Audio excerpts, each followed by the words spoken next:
Hello and welcome back to One Man on Sports. I've been away for a couple weeks handling some personal issues, and you know how that can go. And it was kind of tough there for a little bit, but I am back. So a lot of catching up to do. We'll get right into it. NBA playoffs are started off. My my picks all went the way I thought it was, except for the Golden State Denver. Was really surprised how Golden State really took it to Denver, played their type of game, matched them run and gun, and it was great to see the Warriors playing so well. And man, what a young team! If they could keep that team together, and if they can get a big man, they're going to be a good team for many years. You Laker fans, I hate to say it, with Kobe going down, that Achilles being older, a tough injury to come back from, no first round draft choice this year, Howard quitting on you. I don't know. I don't know what's going to happen next year for you folks. It's going to be really interesting to see Kobe being owed $30.5 million, only playing half a season. If they'll try to amnesty him and then rework a contract, but how do you not pay him more than Dwight Howard if Howard comes back? I think the only thing you can do is trade Gasol, pick up some players with expiring contracts, and maybe a draft choice or two down the road because you're going to need it. But let's get to these series right now. Obviously, the big upset was Miami and Chicago. Chicago going into Miami and winning that game.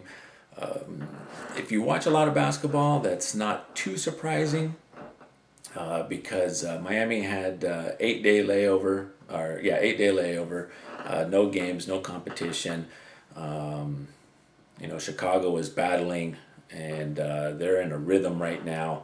I still think Miami's going to take that in 6.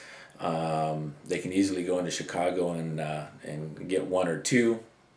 I think you'll see a different Miami team. But I tell you, Chicago plays with heart. Miami sometimes doesn't. And if they don't get their act together, Chicago could win this thing. Even with players that haven't been playing. So when they get those players back, it's going to be a tough draw for Miami, but I still think they can do that. Indiana, I think, is just too strong defensively for New York. New York's kind of one pony show with Carmelo. Sometimes J.R. Smith will do well, but you clamp down defense on everybody else. You let Melo do what he needs to do. I think Indiana's too good inside and out, and I think they'll win that one in 6. So my prediction is going to be Miami and Indy fighting for the championships. Now, if you saw last night's game against Golden State and the Spurs, wow, what a game. I can't believe the Spurs came back like that. I think that was more Golden State collapsing than San Antonio winning.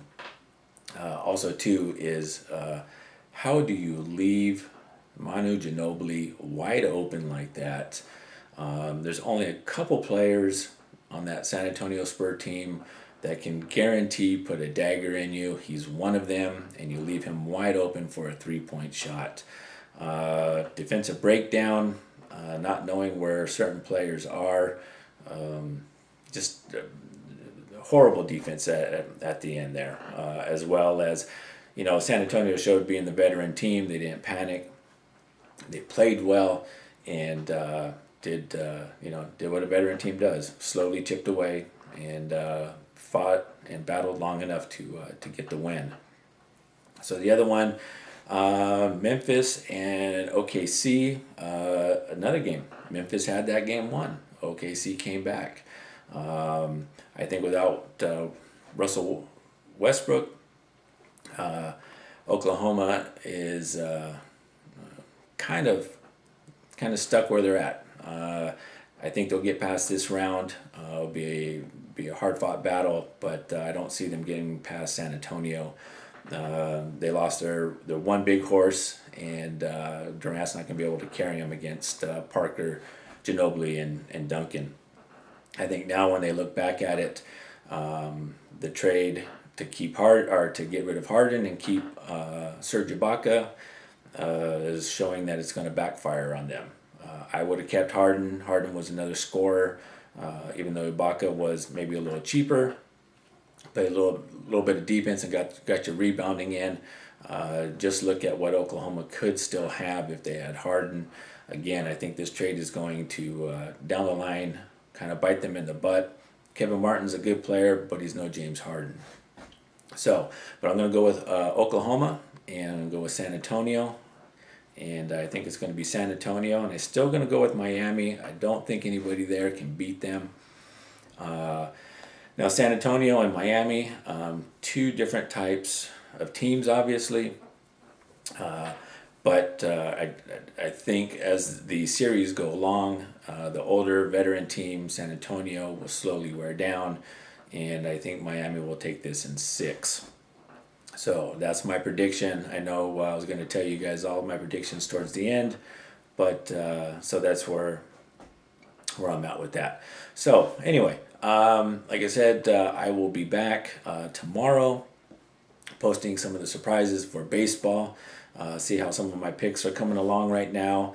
Obviously, for some of you baseball fans, if you're out here in California, Southern California, you're an Angel fan, the big question is going to be, do you get rid of Mike Scioscia, the manager, with that team? I don't think really scoring runs is the big problem right now. It is that pitching staff. They're decimated. They got rid of people. Power and hitting in the AL is not what it used to be, since every team has great pitchers. Again, my Yankees, who I am a fan of, very surprising with the players that they have, that they're hanging on and clawing and scratching. So, maybe the Yankees aren't quite dead this year, and Boston's playing well. So seeing the two of those at the top, very good for baseball. Glad to see that. We'll talk a little National League West with the Giants, Dodgers, Diamondbacks, Rockies, and the Padres. And we'll probably go AL West too, with a little bit of AL East mixed into that. So everybody have a good day.